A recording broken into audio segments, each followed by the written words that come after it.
Just over a year ago, Peterborough United footballer Bobby Copping went up for a routine header in training.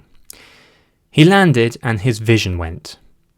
He'd suffered a mini seizure, and off of the back of that incident spent 4 days recovering in hospital. The defender hoped it was a one-off incident and he fought his way back to full fitness. But in his comeback game, he went up for a header in the warm-up, and it happened again. At the age of 19, Bobby was forced to retire as a result. Unsurprisingly, that was an incredibly tough thing to deal with, having worked so hard up until that point in his career, only for it to all be turned upside down. With one header, it had all ended. Bobby takes us through those events in this episode of the podcast, as well as the incredible mental challenge that came after that sudden retirement.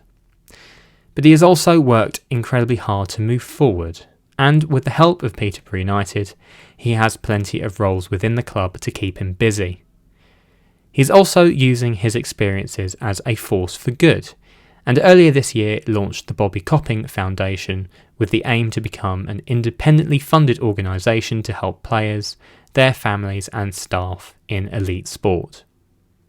He has also recently become an ambassador for our charity partners, the Mintridge Foundation, as he tries to spread his message even further. We hope you enjoy this really important conversation with Bobby on this episode of SportSpiel. Bobby, a warm welcome to the podcast. Thank you so much for taking some time out to chat to us on the show today. Busy time, I imagine, but how is everything at the moment? Thank you. Thanks for having me. Yeah, everything's good. Everything's good. Just getting used to all the new stuff I'm doing. But again, it's exciting and it's a progression from where I was about 5 months ago. So yeah, everything's good. Exactly, definitely a progression, and we've got plenty of things to talk about. Some of those new projects are will be mentioned throughout. There's your own foundation. There's stuff with the Mintridge Foundation, of course, who are big friends with us. Long-time listeners of the podcast will obviously know that. But also your own personal story and what you've been through at the same time as well. For those who are perhaps unfamiliar or haven't read about your story before, do you want to just take us back to July last year? Because again, we're not really talking all that far back in terms of time span. And just tell us about, I suppose, that header and what happened off the back of it and how your life has, I suppose, ultimately changed since then. Yeah, so I was a professional footballer for Peterborough United. So in July, it was pre-season. We'd just come back from the lockdown where I'd worked really hard. So when I came back, I'd make sure that I was first team ready. I think I put on 14 kilograms of muscle in the lockdown period. So that sort of shows the work I was putting in and how I wanted to come back and be ready. So in the second week of pre-season, I think it was, I went up for a normal header, just like I would every day in training. And I landed, and as soon as I landed, sort of my vision went. So I could see sort of 5% of my vision probably. I just thought, obviously at the time I was probably dehydrated, so I went into the physio room after, and that's when sort of the left side of my body started to go numb and things like that. So I got rushed straight to hospital, and at that point they thought that I could be having a stroke or something like that, which obviously at 19 years old isn't the best thing that you want to be hearing. But after that, obviously, they said I was all right to go. I think I was in hospital for 4 days or so, and I made a staggered return to training.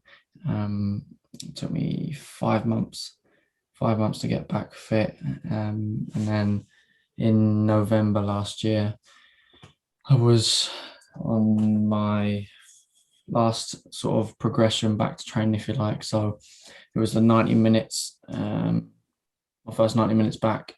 Against Luton Town under 23s, and in the warm up to that game, I've gone up for a header again, and the same thing happened. So this time it was a lot worse. I sort of again couldn't walk really. This time I got carried in and rushed straight to hospital in ambulance, and then it was sort of at that point the doctors in the hospital said to stop this happening.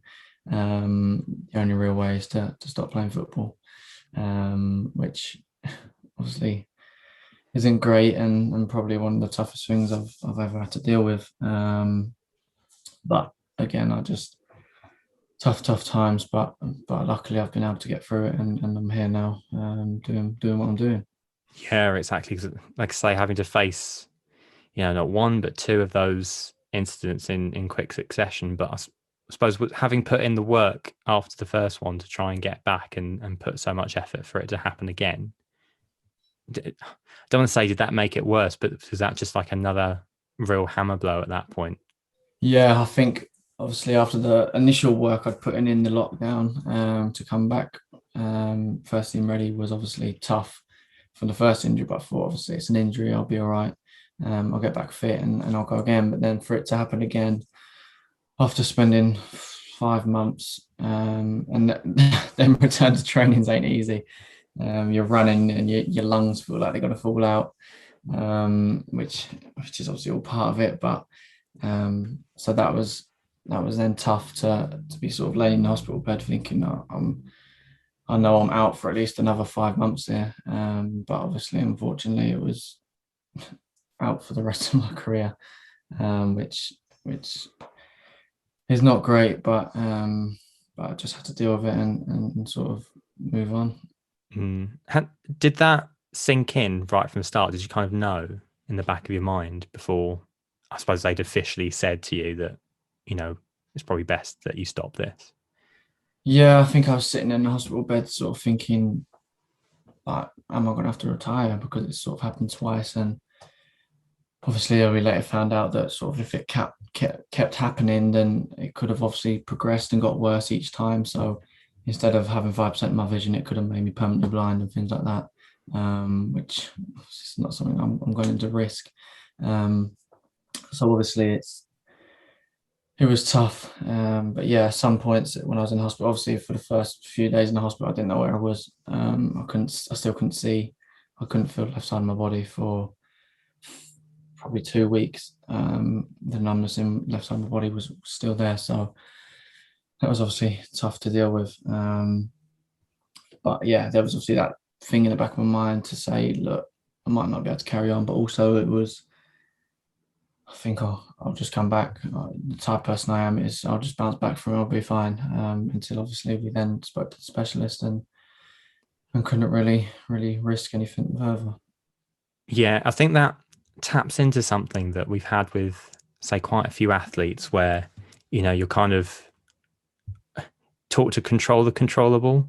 So when something completely out of your control happens that then affects your career, that can be really, really tough to deal with. And I imagine that's kind of a similar story for you, is that, you put all the effort you can into being the best player that you can possibly be at that time, and then something completely out of your control happens. I suppose you kind of feel a little bit lost after that, don't you? Yeah, it was obviously, like I said, in all the talks and stuff I do for the charity, it was tough. And there's sort of, again, like you said, there's nothing I could do about it at all. So for me, it's now sort of spreading my experience to say to young and upcoming players that just be grateful. Be grateful for every sort of opportunity you have, because unfortunately I found out what it's like to lose your career overnight. Effectively, I went up for a header and could never play football again. So for me, it's now just educating the younger generation really that are coming through to say, look, you've got to be grateful and just enjoy every moment. Exactly. Some really positive messages that we'll pick apart a little bit later. First off, how are you now? Yeah, good. I think mentally I'm good. I did have sort of a rough time after it happened, sort of dealing with it and some very like dark thoughts and things like that. But luckily, with sort of my support network, I've been able to get through it. And with Peterborough, the club, they've been amazing. So mentally, I'm doing well at the moment, and I've been given so many opportunities that's probably helped a lot. Obviously, physically, there's still some issues there. Mentally, my memory. Sorry, I still have some problems with that. Obviously, after the incident, it was quite bad. I was sort of struggling to remember what I'd eaten the night before or what I'd done the day before, and that was obviously quite worrying at the time. But for me now is sort of that's getting better, sort of not day by day, but do you know what I mean? It's slowly getting better, and obviously that's a positive. So I suppose if you can see the progress, can't you? Then that always makes a difference, doesn't it? Yeah, definitely. And we talk about mental health with athletes so often on this show. We've had so many, like, quite awe-inspiring mental stories from people over the years. And I suppose one thing that's often come out is that support network and having the club stand by you in the way they did. I imagine that's been a big thing in terms of your progression in that time as well. Yeah, absolutely amazing. Like I said, I went through probably a 2 week period where I just didn't come out of the room really. I ordered probably 3 takeaways a day, curtains closed. I think I turned my phone off and didn't speak to anyone for about 2 weeks. Sort of just in the dark every day, just not doing anything. And sort of at that time, it was like there's no purpose. I had nothing to live for effectively, because I sort of just lost everything. But luckily, obviously, I have my girlfriend, which has sort of been my rock, and my family that absolutely been amazing and just stood by me and picked me up, if you like. And obviously, the club offered me so many opportunities in terms of roles and new paths to go down. So that's sort of how I've been able to get through it. But again, not just the club and my family, but the whole football world. I think the reaction that it had was sort of overwhelming. I had messages from everywhere, all over the world, and also top people as well, that have obviously not just messaged me, but also like raised money for my charity and stuff like that, which has been amazing. Exactly. And that was going to be one of my follow-ups, was how your family were, I suppose, in all of it as well. Because then, you think of it from a parent's perspective and having to watch you go through that. Sometimes I must feel a little bit powerless and wanting to help in ways they can. But I suppose just being there, like you said, your rocks throughout it all. Yeah, to be honest, they struggled. We all did, because it's not just been me the whole way through. It's been a joint effort, in terms of I wouldn't be where I am without my mum, without my mum, my dad, and everyone else in my family. So for them, it was just as tough as it was for me.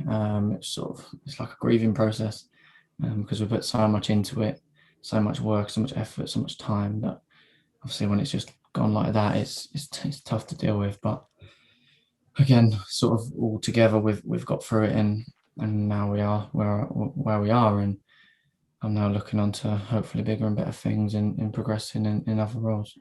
Definitely. And kind of coming on to that, because again, something that has cropped up a lot is kind of athlete identity, how you see yourself. And it's something Alex Wallace of obviously Mintridge Foundation, who too, has spoken about herself before, when she was, a hockey player, and she always saw herself as Alex, the hockey player. But then obviously when that didn't pan out, she had to kind of reassess who she was, I suppose, in life. And I imagine, is that something that you've kind of worked towards yourself? Because before you were Bobby the footballer, but now you're Bobby something else now, charity, organizer, fundraiser, coaching, all that sort of stuff. Yeah, definitely. I think it was sort of very football, and that was in terms of being a player, and that was everything that I'd ever done and ever known. So that's obviously any young footballer is going to be the same. But obviously now I've been there, so I can sort of look back and again try to educate younger players coming through, and you can't just sort of have that one focus.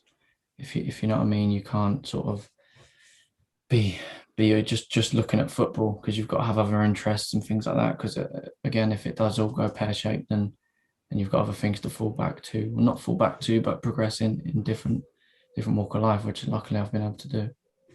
Definitely.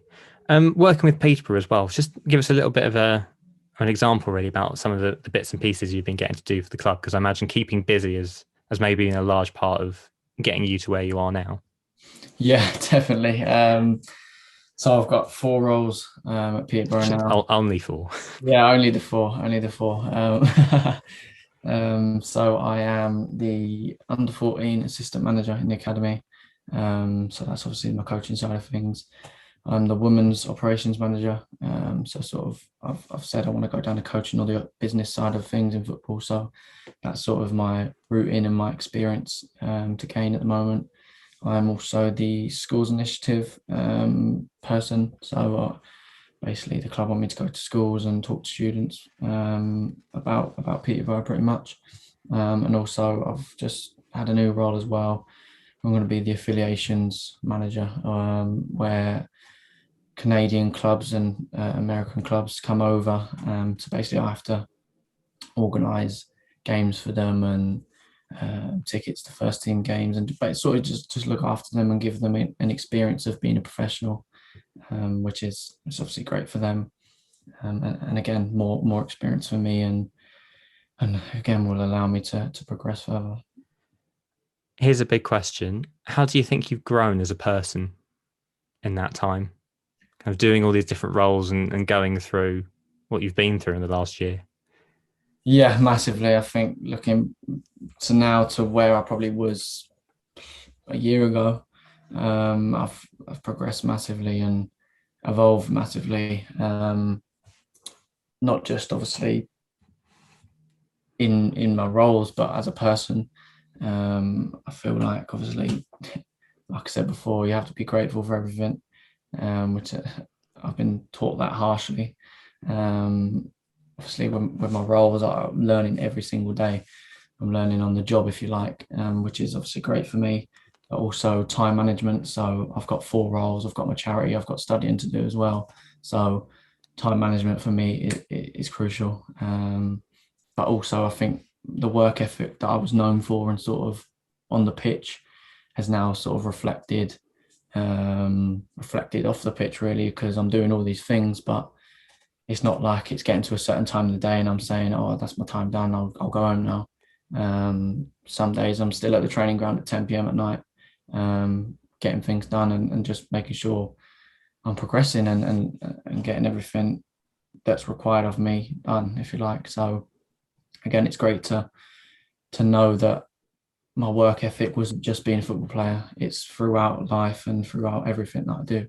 Yeah, it's a transferable skill, isn't it? You know, you work hard and opportunities come your way. Let's talk about your foundation rather a little bit, and the Bobby Copping Foundation. And I always think it's brilliant when people are able to kind of turn those negative experiences for whatever reason into, you know, making it a force for positive change, and helping people. So massive credit to you for setting it up in the first place and kind of having that as one of your primary focuses.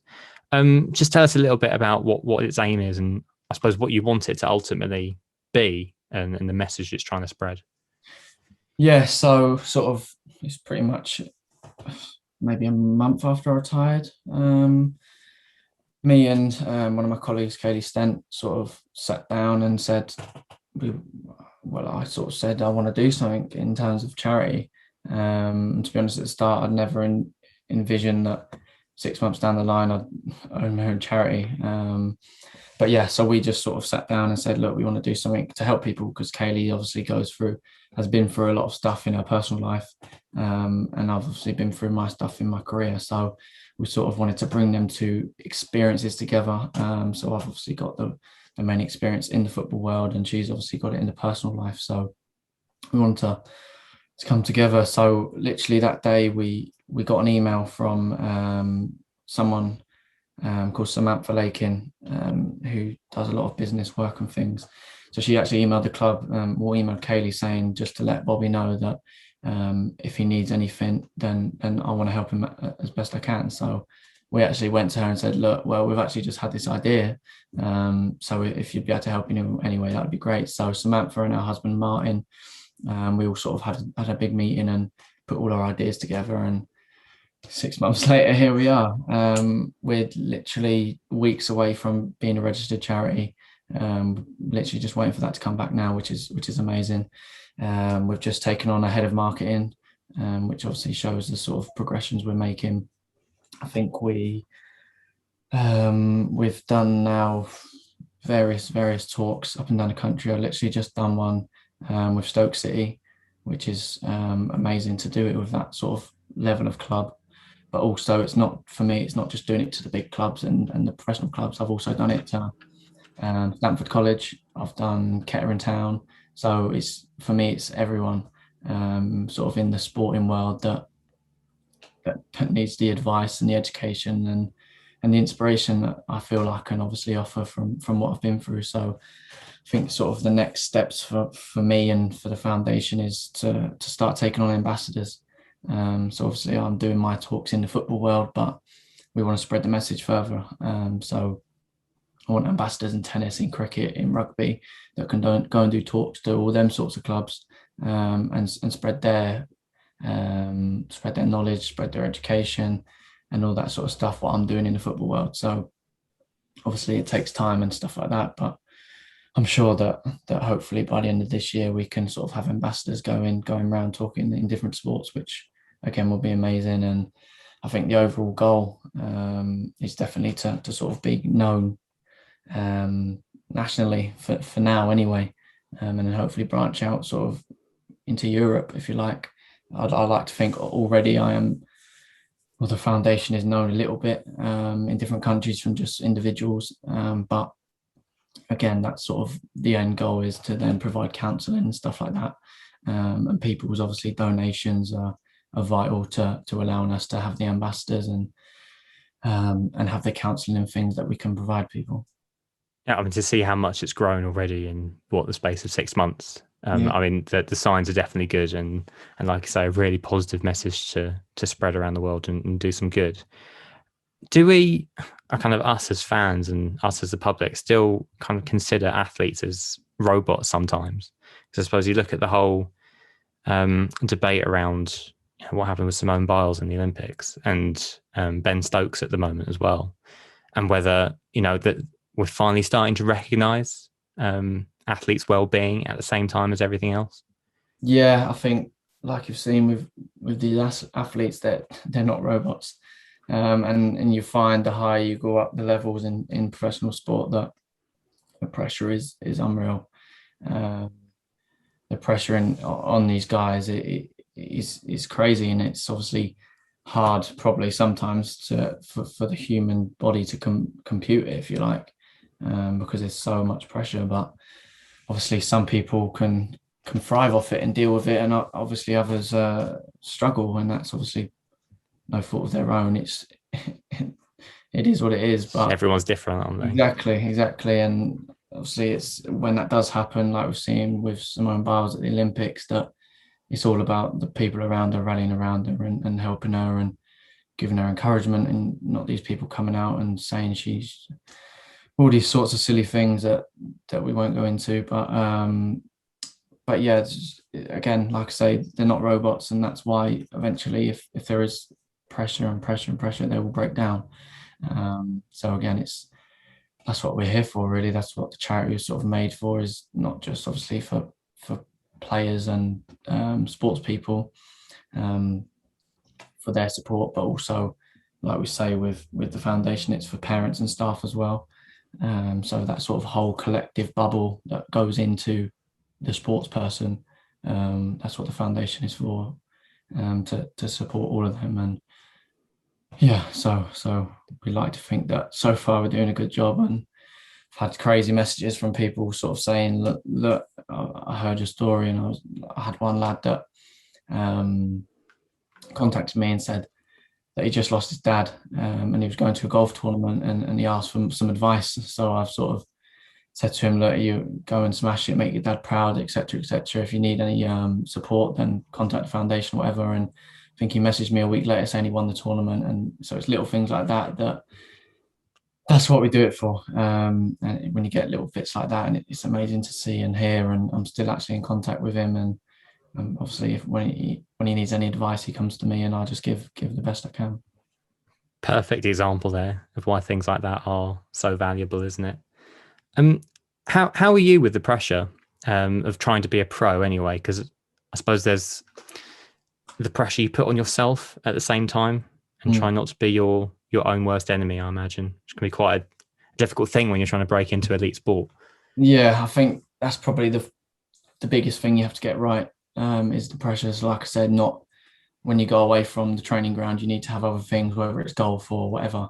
You need to have other things, otherwise you're just thinking about football all day long, and you'll put too much pressure on yourself and eventually break down. But yeah, the pressures obviously is tough, because you've got so many people that you want to impress and make proud of you, if you like, and you put so many years into it that you just want to do everything you can to get there. So and obviously then the pressure of you need a new contract, or you want to progress to a higher club or anything like that. There's so many little bits that can obviously put pressure on you. But for me personally, I think I thrived off it really. I think the bigger games and the bigger pressure games I loved and I played best in, I feel, because at the end of the day, that's sort of that's a big thing in professional sport, is playing in front of crowds and things like that, and entertaining, if you like. So for me, it was brilliant to obviously make my professional debut and stuff like that. So yeah, personally for me, I feel like it was something that I thrived off. But obviously, before a game, you can feel it. Anyone that says they don't get nervous before big games is lying. Obviously, you feel it. But obviously, for me, it was when I took that first touch, I was then fine, and I sort of block out anything that was outside and I play my game. Yeah, absolutely. Like I say, everyone's different, aren't they? And deal with it in different ways. And one thing I think you've been asked questions about this before as well, because inevitably, I imagine a discussion kind of goes on to heading, considering what you've been through. And I even remember this discussion ongoing up when I was living in Scotland and just doing, trainee reporting when I was up at university, and that being like one of the big debates about whether kids should be using foam balls and things like that. Do you kind of get brought into that debate and discussion kind of naturally now because of what's happened to you? And have you given much thought as to where we should be in terms of training up youngsters with regards to heading and whatever the associated risks might be? Because there's still obviously a lot of uncertainty around the amount of research there is at the moment. Yeah, I think, like you say, I think every interview I do, I'll probably get asked about it, except if before they've asked if they can ask about it, and I'll sort of say, well, I don't really want to talk about that, because obviously I don't feel personally that I can comment on it really, because I'm not a scientist. I haven't done the research, so personally I don't know if this affects this and that sort of stuff. Do you know what I mean? So it's tough for me to obviously say, oh, I know I've had a head injury, but I don't know if directly that was caused from constantly heading the ball at a young age, or it might have been, but it might not have been. So I don't really want to comment and say this can't happen, if, again, I'm not a scientist, so I haven't done the research. But obviously common sense tells you that not smacking someone against your head at a young age is probably going to help. But obviously, again, like I said, it's a tough one, and there's a lot more research that needs to go into it before obviously any big decisions are made. Yeah, exactly. I think that's pretty much the wide context, isn't it? So it just needs to be a whole lot more digging into the stats and the science behind it.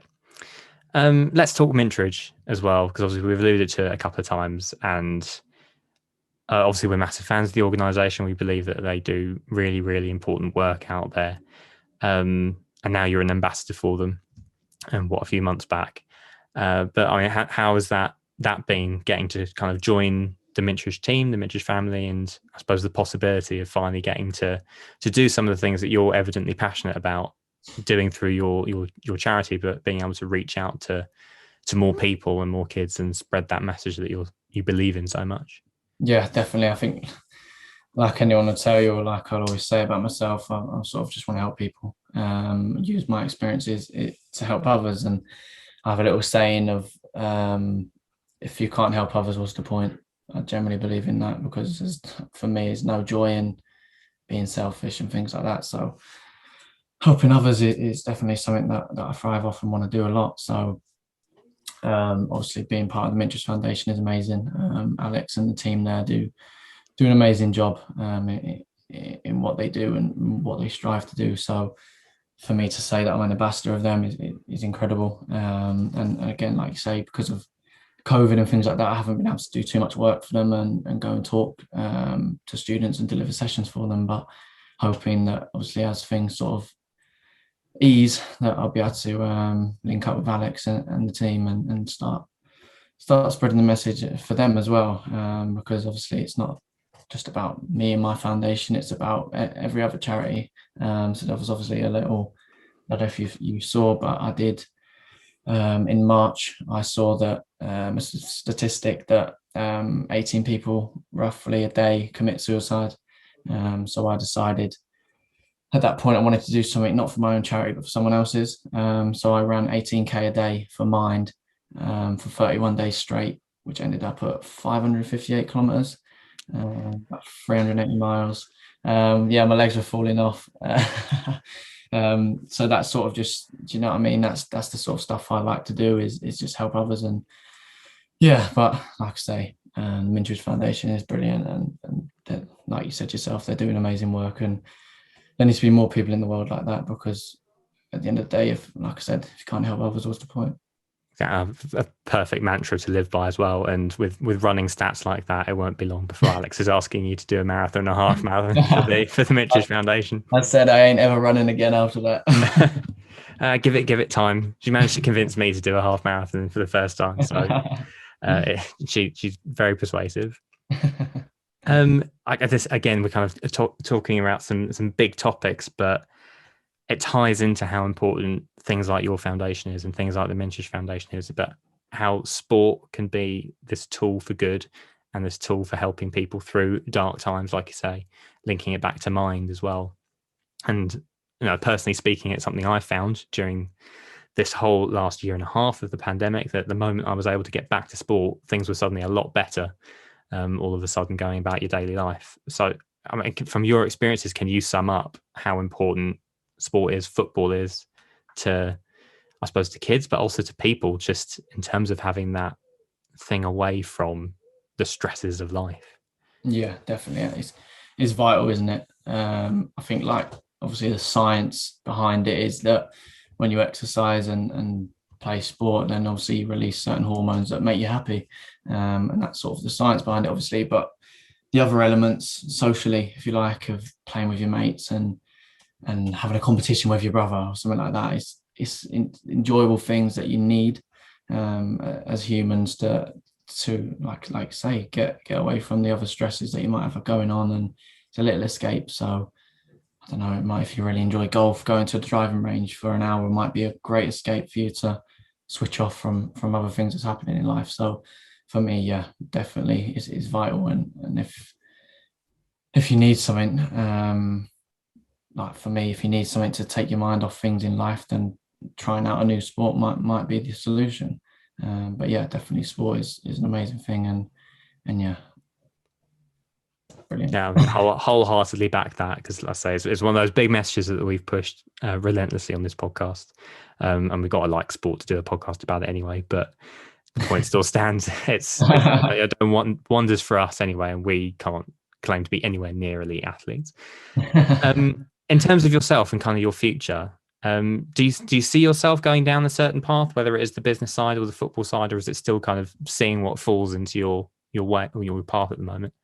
Yeah, so I think obviously a lot of everything is opportunity wise, but I've sort of said to myself now that I've got two real routes that I want to go down. So I either want to go down the coaching side and be a manager, or I want to go down the business side in sport and be a technical director, sporting director, that sort of thing. So obviously doing my coaching at the moment with Peterborough is obviously, and I'm starting my UEFA next month as well, coaching license. So that's obviously sort of helping me in the coaching, managing direction. And then obviously I'm the operations manager for the women's side, and also starting a master's in football business management, which is obviously gearing me towards the sporting director business side of things. So I think in about a year's time, year and a half time, I can sort of look at it when I've got the experience of coaching, I've got the experience of the operations stuff, I've got my education, I've got my UEFA, I've got my masters. I can sit down and think like, look, what opportunities have I got?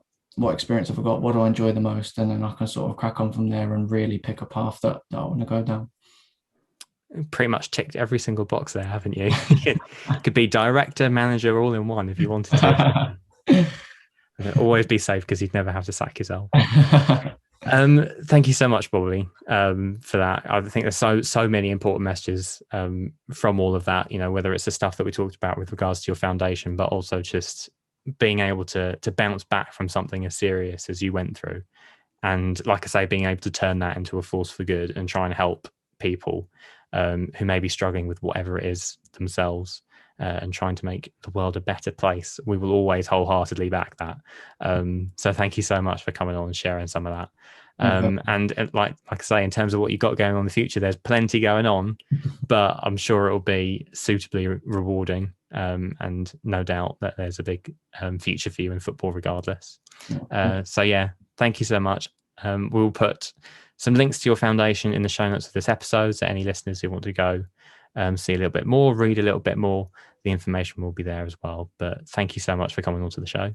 Brilliant. Thank you for having me. Like I said, really appreciate it. And again, for anyone watching, if you're ever struggling or need anything or whatever, get in contact with me, get in contact with the foundation, and we'll definitely want to help you. Thank you so much to Bobby for taking the time to talk to us on this edition of SportSpiel, something we hugely appreciate whenever an athlete gives up their time to have a chat with us. So many important messages in that episode there, and we really hope people can take something away from that. As mentioned, you can find links to Bobby's foundation and also the Mintridge Foundation in the show notes of this episode. Some final messages from us. If you enjoyed the podcast, please spread the word far and wide, as it's how we can grow. And you can find us on social media, on Twitter, Instagram, and on Facebook. All of our social handles are at SportSpiel Pod. That's where you can keep an eye on everything we're up to. A word as well for our radio partners, The Bear. You can catch us every Monday night on that online radio station. We're on at 10 p.m. and there's a whole host of brilliant shows and other podcasts there too. You can find out more at thebear.live. That is it from us on this episode, everybody. Your support is always appreciated, and thank you so much for listening. Goodbye.